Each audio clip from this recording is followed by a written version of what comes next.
Voici donc une opération de transfert de matière dangereuse. Donc ici nous opérons avec du dibrome. Il faut tenir compte de quelques règles de sécurité, puisque ici il s'agit d'un transfert simple. On ne travaille pas avec des hottes vraiment spécifiques comme des boîtes à gants, où on ne travaille pas sous atmosphère inerte.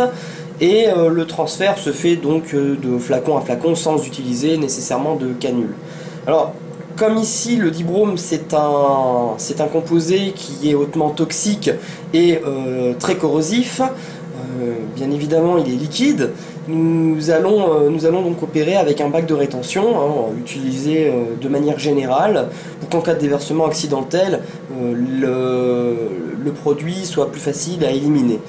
Il faut également tenir compte d'une chose, c'est que si le dibrome venait à se renverser et qu'il n'y avait pas de bac de rétention, il pourrait s'écouler en dehors de la hotte et venir polluer l'intérieur du laboratoire. Donc ici nous travaillons avec une hotte aspirante et derrière un bouclier en matière polymère suffisamment résistant.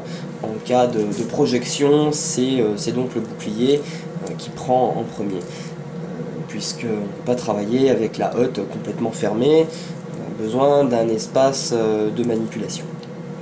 Donc je vais opérer en ouvrant en premier donc, le flacon de dibrome, en faisant très attention, je rapproche les flacons et j'opère. Alors je tiens les deux flacons, voilà. Fermement, en travaillant avec des gants toujours, puisque le dibrome est corrosif. Il faut faire également très attention parce qu'il est très dense et que le flacon pourrait glisser par exemple et donc se déverser. Donc on observe bien les vapeurs rousses, un peu rouges de dibrome. Alors celles-ci sont hautement toxiques, alors il faut faire très attention de ne surtout pas les respirer. Voilà. Immédiatement, on rebouche le flacon.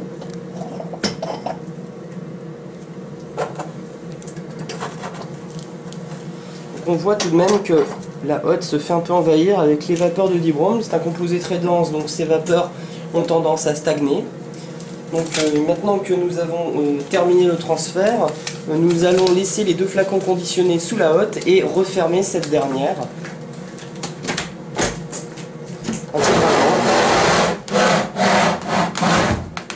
Voilà.